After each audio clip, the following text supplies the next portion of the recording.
He explains, says, na'iman obviously doesn't mean praying while you're asleep. It means lying down, as you would be while sleeping. That's a metaphor for lying down.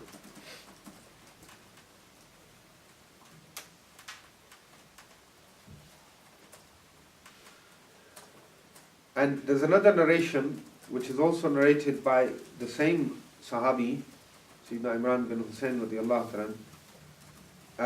He says that I had a medical condition, and I asked the Prophet ﷺ about prayer. I said that I'm finding it difficult to pray in the normal manner. And so the Prophet ﷺ said to me, "Salli qa'iman, pray standing. فَإِن لَمْ تَسْتَطِعْ فَقَائِدًا, if you can't pray standing, then pray sitting. فَإِن لَمْ تَسْتَطِعْ فَعَلَى جَنْبٍ, if you can't pray sitting as well, then pray lying down." And so he had a medical condition based on which he asked the Prophet ﷺ, and that was the answer that he's given. Both of those narrations are narrated in Sahih Bukhari by Imam Bukhari.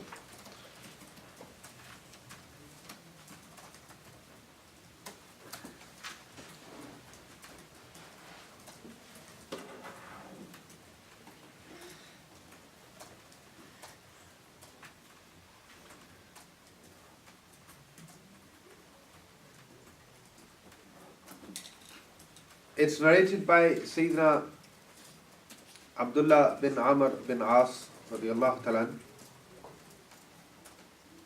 He says that when we came to Medina Munawwara, because of the change in climate, we became ill. And we became very ill. And so the Prophet ﷺ came upon us. He saw the companions sitting down and praying.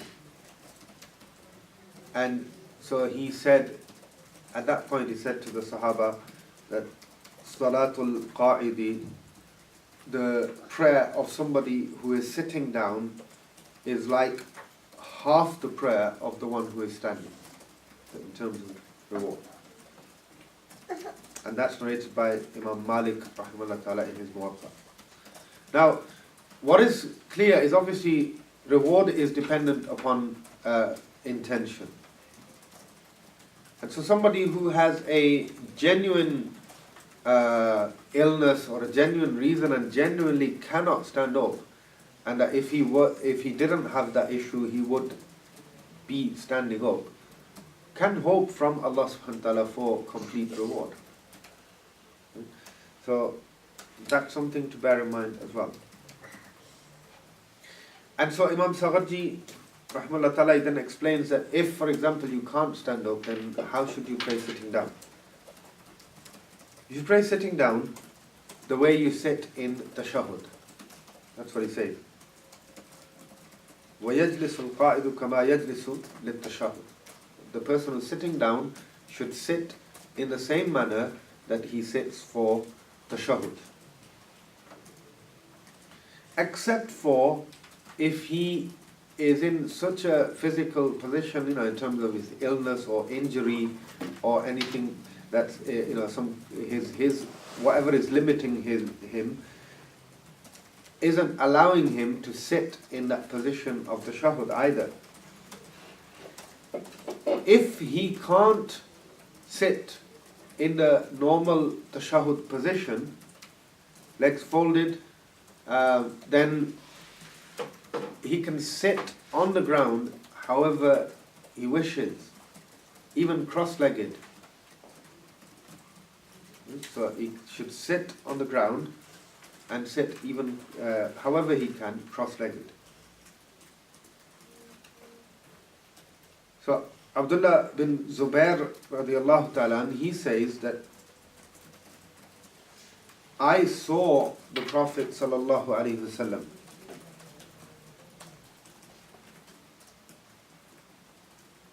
and the Prophet sallallahu alaihi wasallam, he was praying in this manner, and his hands were on his thighs, and the Prophet ﷺ had his legs crossed.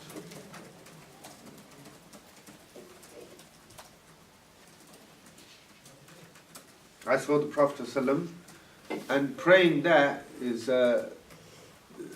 supplicating, doing dua. So I saw the Prophet ﷺ making a dua while he was sitting cross-legged with his hands on his thighs. And so then Imam Sawardi says that when someone is then unable to pray even sitting down with ruku and sajda, so the first step would be, if you can't stand, then sit down and do ruku and sajda as you normally pray nafil sitting down. If he can't do the ruku and sajda even sitting down, he can't actually put his head on the ground, what should he do? أَوْمَأَ بِرَأْسِهِ, he should gesture with his head. Right? So here that gesture means that he should bow a little for ruku and a little further for sajda, not if he can't place his head on the ground. So sitting, as we said before, in whatever position possible or suitable, sitting on the ground, doing ruku and sajda by bowing. And reason for that is, why? Or what's the evidence for that? Sayyidina Jabir bin Abdullah radiallahu ta'ala, he narrates, he says that the Prophet sallallahu alaihi wasallam went to see somebody who was ill. And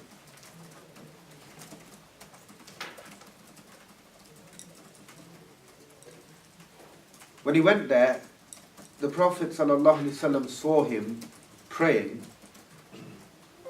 and he was doing sajda on a pillow. So he wasn't able to, he was that ill that he wasn't able to do sajda on the ground. So he had the pillow to raise the surface of the ground so that he could do sajda on the pillow. And the Prophet ﷺ instructed for the Sahaba to remove that pillow. He said, remove the pillow. Then he had a piece of wood or something else put in front of him to raise, raised off the ground to do sajda on. And again the Prophet ﷺ said, remove that. And it was removed.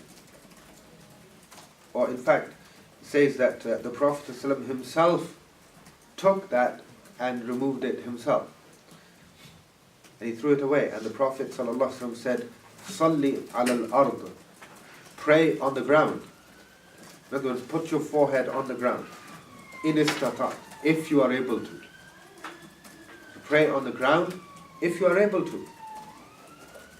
And if you're not, then indicate, then gesture. Right? So in other words, do sajda, put your forehead on the ground if you can. If you can't do that, then there's no need to raise anything off the ground and bring it closer to your head, then do ishara or indicate for sajda. And the Prophet said that make your sajda, your indication, your gesture for sajda, your bowing in other words, make it lower than it is for ruku. So bow a little for ruku and then further for sajda.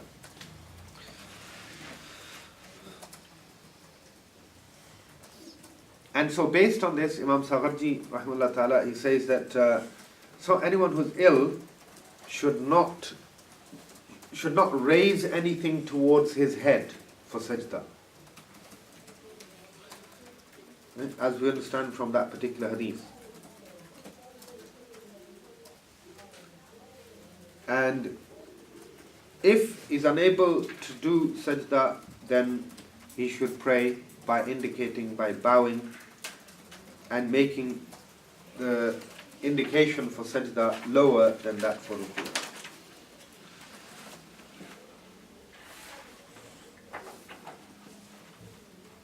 This also tells us that if somebody is physically unable to do sajda, but he is able to bow, but he just can't place his forehead on the ground and do actual sajda, actual prostration, then that person should still do ruku, should bow, and he should do the sajda with a similar but lower gesture.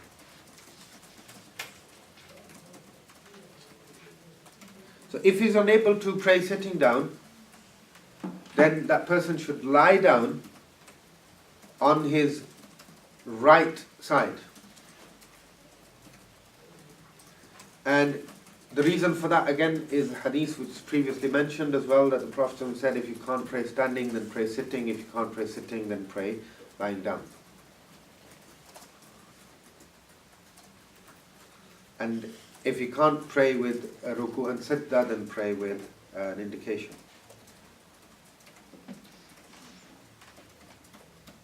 And so the method for this, as mentioned, the preferred method, that he should lie down on his right hand side, facing the direction of the Qibla.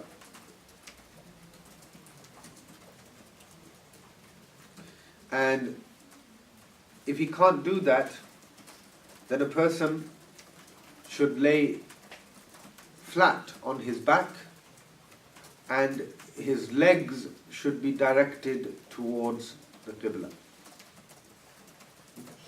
So that doesn't mean or doesn't imply that a person should, and that narration is narrated by Imam Bayhaqi in his Sunan about this method.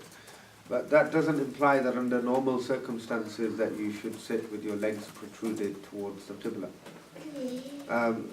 That direction should be respected. It's not considered good etiquette at all to, obviously you don't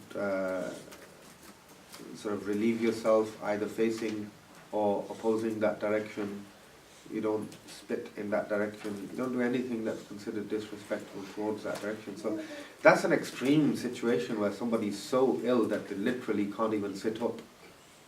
And so for that person, then to assume the direction of the Qibla, and even then, the first option is laying on the right hand side, facing the direction of the Qibla. When nothing else, then this is the absolute last resort, is where he'll be, to assume the direction of the Qibla, he'll be laid down facing the Qibla with his legs extended towards the Qibla.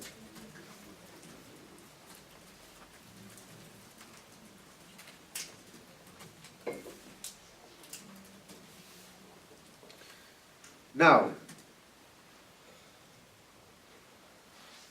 there is one thing to alert you of as well, which Imam Sagharji has mentioned. He says that those narrations which mention that a person who is standing will get double reward, or the one who's sitting will have half the reward of the one who is standing, those ahadith are related to somebody who is praying nafil. So the ones that talk about reward, as you saw there in that chapter, there's different types of ahadith.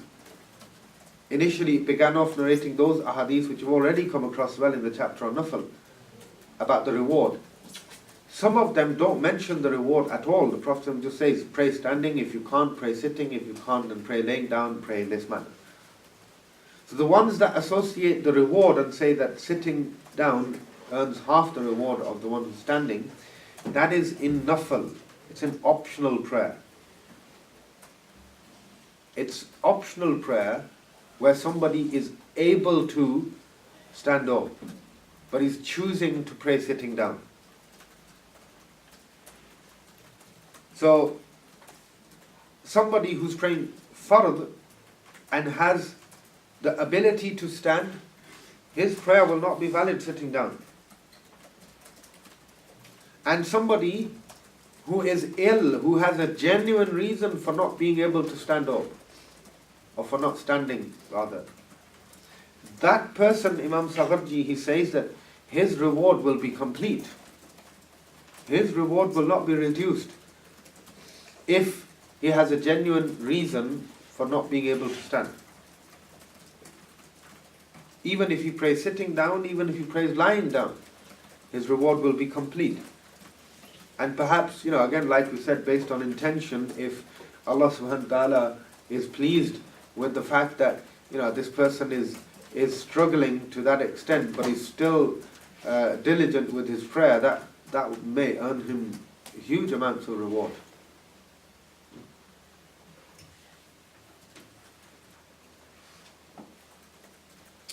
There's a narration which is narrated from Sayyidina Abdullah bin Umar radiallahu ta'ala anhuma, who says, narrating from the Prophet sallallahu alaihi wasallam,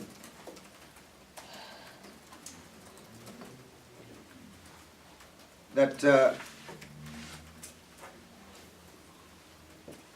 if a person is ill, there's no person that is afflicted with any kind of affliction or any kind of ailment in his body, except that Allah commands the angels to go and protect and preserve that person. And Allah subhanahu wa ta'ala says to the angels, write down and record for my servant everything that he would usually do if he was sound and healthy.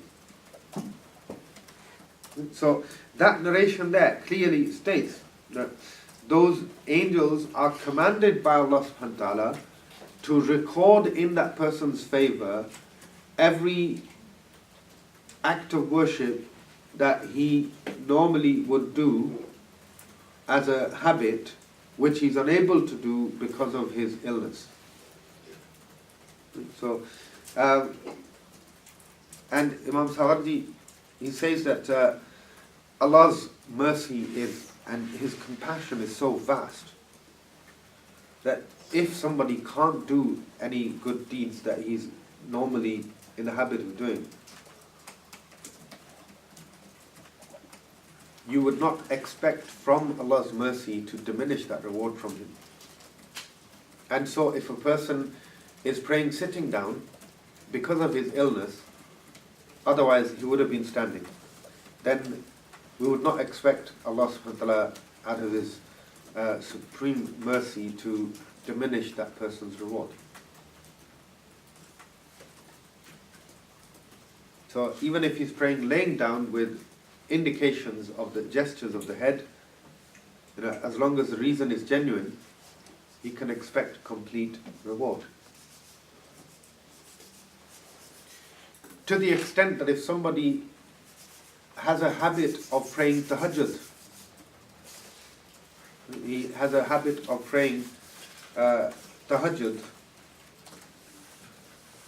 the night prayer before Fajr, and because of traveling or some other reason, some kind of disruption in his routine, he misses the tahajjud, he will be given the reward for it, even though he hasn't prayed it. And the Prophet ﷺ said, it's narrated in Sahih Bukhari, that when someone becomes ill or he's traveling, he will be given the reward of everything that he does as a matter of habit when he's not ill or when he's not traveling, even though he doesn't do it. But there it's not even specific to tahajjud. In that hadith narrated by Imam Bukhari in his Sahih, that when a person is traveling or he's ill, reward is recorded for him in accordance to his actions when he's not traveling or when he's in good health. His habits, they continue to be recorded for him. And so then Imam Sawardi says that if he can't even pray laying down with a gesture of the head, then that person should delay his prayer. There's no concept of doing ishara, indicating or making a gesture with the eyes or the eyebrows or the heart even. No. Salah is a physical act of prayer. The last limit is where you should pray laying down, gesturing with just the head, so not the body but just the head. If he can't even do that, then delay the prayer. If those prayers that he misses in that condition, where he can't even pray with a gesture of the head, lying down, he should delay the prayers. So he misses 1, 2, 3, 4, 5. When he gets to 6 prayers that he's missed, then he's no longer obligated to do qada of them as well. Doesn't have to make them up. So if there's less than 6, if it's up to 5, then if he recovers after that and he regains the ability to pray, even if it's again just gesturing with the head, then he needs to do qada. If he's in the same condition where he can't even pray with a gesture of the head, laying down, and those prayers go beyond 5, 6 or more, then there's no obligation for him to do qada of those prayers either.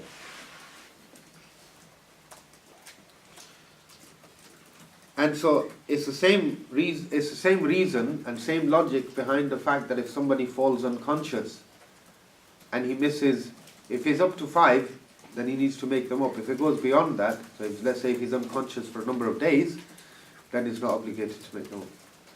What happens if the person regains health? Then they have to make up for them? No. No. Okay, so just... Yeah. No, that's the general rule. So if it goes beyond that, then he's not obligated to make them up.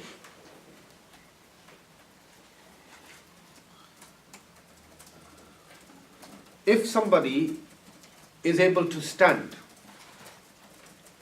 but is not able to do ruku and sajda. Simple scenario, maybe somebody with a serious back problem or back injury.